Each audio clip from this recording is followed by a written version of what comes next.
Hello everyone. അപ്പോൾ നമ്മുടെ ഈ വർഷത്തെ സൈലത്തിലെ ജെയുടെ അഡ്മിഷനുകൾ നടന്നുകൊണ്ടിരിക്കുകയാണ്. സീറ്റുകളൊക്കെ വളരെ വേഗം തന്നെയാണ് ഫില്ലായിക്കൊണ്ടിരിക്കുന്നത്. നമുക്കറിയാം നമ്മുടെ ജെ ക്ലാസ്സുകൾ ഹൈബ്രിഡ് സിസ്റ്റത്തിലായിരിക്കും ഇത്തവണ നടത്തപ്പെടുന്നത്. ഹൈബ്രിഡ് സിസ്റ്റം എന്ന് പറഞ്ഞു കഴിഞ്ഞാൽ നിങ്ങൾക്ക് ഓഫ്ലൈനായിട്ടും ഓൺലൈനായിട്ടും ക്ലാസ്സുകൾ അറ്റൻഡ് ചെയ്യേണ്ടതായിട്ടുണ്ട്. തലേ ദിവസം നിങ്ങൾ ഓൺലൈനായിട്ട് ഹോസ്റ്റലിൽ ഇരുന്ന് ക്ലാസ്സുകൾ കാണുന്നു.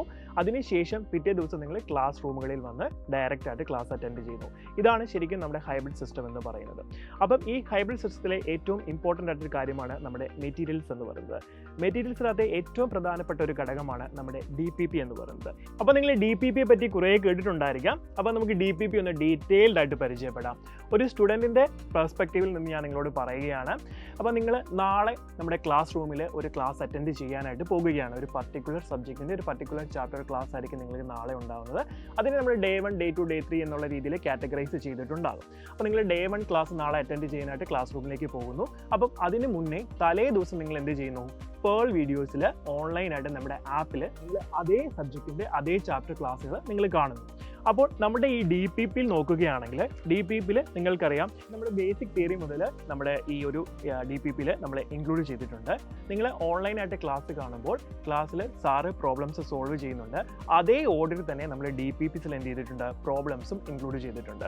നിങ്ങൾക്കറിയാം, നിങ്ങൾ ഈ DPP നോക്കിയാൽ ഇവിടെ ഫസ്റ്റ് പ്രോബ്ലം കാണിച്ചിട്ടുണ്ട്. ഈ പ്രോബ്ലത്തിൽ ഒരു വീഡിയോ സിമ്പിൾ കൊടുത്തിട്ടുണ്ട്. അതിൻ്റെ അർത്ഥം നിങ്ങൾ ഓൺലൈനായിട്ട് കാണുന്ന ക്ലാസ്സിലെ ഫസ്റ്റ് ചോദ്യമായിരിക്കും നിങ്ങൾ എന്ത് ചെയ്യുന്നത്? ഇവിടെ സോൾവ് ചെയ്യേണ്ടത്. അതേപോലെ രണ്ടാമത്തെ ചോദ്യം ഇവിടെ വീഡിയോ സിമ്പിളാണ് കാണിച്ചിരിക്കുന്നത്. അതായത് ആ ഓൺലൈൻ ക്ലാസ്സിലെ ക്വസ്റ്റ്യൻ ആയിരിക്കും അത് കറസ്പോണ്ടിങ് ആയിട്ട് നിങ്ങൾ ഓൺലൈൻ ക്ലാസ് കാണുന്നതനുസരിച്ച് സോൾവ് ചെയ്യുക. ദെൻ നെക്സ്റ്റ് ക്വസ്റ്റിലേക്ക് വന്നാൽ നിങ്ങൾക്കറിയാം ഒരു ക്ലാസ് റൂം സിമ്പിളാണ് ഇവിടെ കൊടുത്തിരിക്കുന്നത്. അതായത് ഈ ചോദ്യം നിങ്ങൾ ക്ലാസ് റൂമിൽ സാറ് ഡിസ്കസ് ചെയ്യുന്ന ക്വസ്റ്റ്യൻ ആയിരിക്കാം. ഇപ്പോൾ ക്ലിയർ ആയെന്ന് വിചാരിക്കുന്നു. അപ്പോൾ നിങ്ങൾ ചെയ്യേണ്ട ഒരു കാര്യം എന്ന് വെച്ചാൽ നിങ്ങൾ ഓൺലൈൻ ക്ലാസ് കാണുന്ന സമയത്ത് പ്രോബ്ലംസ് സോൾവ് ചെയ്യുക. ആ പ്രോബ്ലംസ് സോൾവ് ചെയ്യുന്ന സമയത്ത് നിങ്ങൾ എവിടെയെങ്കിലും സ്റ്റക്ക് ആകുകയാണെങ്കിൽ ആ സമയത്ത് നിങ്ങൾക്ക് സ്റ്റോപ്പ് ചെയ്യാം. നിങ്ങൾക്ക് പിറ്റേ ദിവസം ക്ലാസ് റൂമിൽ ചെല്ലുന്ന സമയത്ത് നിങ്ങൾ സാറിനോട് ഡീറ്റെയിൽ ആയിട്ട് അതിൻ്റെ ഡൗട്ട് നിങ്ങൾക്ക് ചോദിക്കാൻ സാധിക്കുന്നതാണ്. പിന്നെ ഈ DPPയുടെ ഒരു പ്രത്യേകത എന്ന് പറഞ്ഞാൽ നമ്മൾ സാധാരണ ഒരു ടെക്സ്റ്റ് ബുക്ക് നോക്കുകയാണെങ്കിൽ നിങ്ങൾക്കറിയാം ഒരുപാട് തിയറീസ് അതിനകത്തുണ്ടായിരിക്കും. അപ്പോൾ നിങ്ങൾ എക്സ്ട്രാ നോട്ടുകൾ എഴുതണമെങ്കിൽ ഒരുപാട് സമയം അത് റെഫർ ചെയ്യേണ്ടതായിട്ട് വരുന്നുണ്ട്. ഒരുപാട് സമയം നമുക്കിവിടെ നഷ്ടപ്പെട്ടു പോകുന്നുണ്ട്. അപ്പോൾ ഈ DPPs നോക്കിയാൽ നിങ്ങൾക്കറിയാം നമ്മുടെ എല്ലാ തിയറീസും ഇതിനകത്ത് ഇൻക്ലൂഡഡ് ആണ്. പക്ഷേ അത് വളരെ ക്യാപ്സ്യൂൾ പരുവത്തിലായിരിക്കും DPPസിൽ ഉള്ളത്. നിങ്ങൾക്ക് വായിക്കാനും അതേപോലെ തന്നെ പഠിക്കാനും വളരെ എളുപ്പം തന്നെയായിരിക്കും. പിന്നെ ഇതിൻ്റെ ഒരു പ്രത്യേകത പറഞ്ഞാൽ ഇത് വളരെ കളർഫുൾ ആയിട്ടൊരു മെറ്റീരിയൽ ആയതുകൊണ്ട് നിങ്ങൾക്ക് ബോറടിക്കില്ല ഒരിക്കലും. ദെൻ പിറ്റേ ദിവസം നിങ്ങൾ ക്ലാസ്സിലേക്ക് വരുന്ന സമയത്ത് നിങ്ങൾക്ക് എക്സ്ട്രാ ബുക്കുകളോ അല്ലെങ്കിൽ ടെക്സ്റ്റ് ബുക്കുകളോ ഒന്നും കൊണ്ടുവരേണ്ടതായിട്ടില്ല. ഈ DPP മാത്രം നിങ്ങൾ കൊണ്ടുവന്നാൽ മതി. ഈ DPPs എന്ന് പറയുന്നത് നമ്മുടെ എല്ലാ സബ്ജക്റ്റുകൾക്കും ഉണ്ടായിരിക്കുന്നതാണ്. അപ്പം മാത്സ് എക്സാമ്പിളായിട്ട് നമുക്ക് നോക്കുകയാണെങ്കിൽ നിങ്ങൾക്കറിയാം ഒരുപാട് ഫോർമുലാസ് ഉള്ളതാണ് മിക്ക ചാപ്റ്റേഴ്സിലും അല്ലേ. അപ്പോൾ ഈ ഫോർമുലാസ് മുഴുവൻ കാണാതെ പഠിക്കാനായിട്ട് നിങ്ങൾ ഒരുപാട് കഷ്ടപ്പെടും അല്ലേ.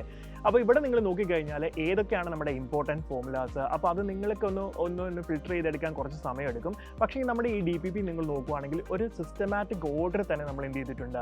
ഫോർമുലാസ് എല്ലാം തന്നെ ഇൻക്ലൂഡ് ചെയ്തിട്ടുണ്ട്. ബേസിക് ആയിട്ടുള്ള ഫോർമുലാസ് ആയിരിക്കും ആദ്യം ഉള്ളത്. അപ്പോൾ ബേസിക്സ് നിങ്ങൾക്ക് തറവാക്കി തന്നെ ലാസ്റ്റ് നമുക്ക് ഏറ്റവും ഡിഫിക്കൽട്ട് ആയിട്ടുള്ള ലെവലിലേക്ക് നിങ്ങൾക്ക് പോകാനായിട്ട് പറ്റും.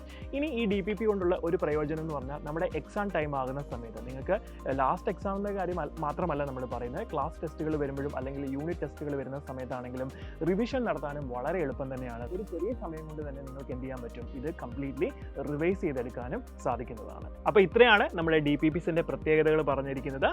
അപ്പം ഈ വർഷത്തെ JEE നമുക്ക് ഈ DPPs എല്ലാം പഠിച്ച് അടിപൊളിയായിട്ട് തന്നെ ക്രാക്ക് ചെയ്യാനായിട്ട് സാധിക്കുന്നതാണ്.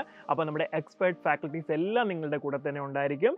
അപ്പം ഓൾ ദി വെരി ബെസ്റ്റ്.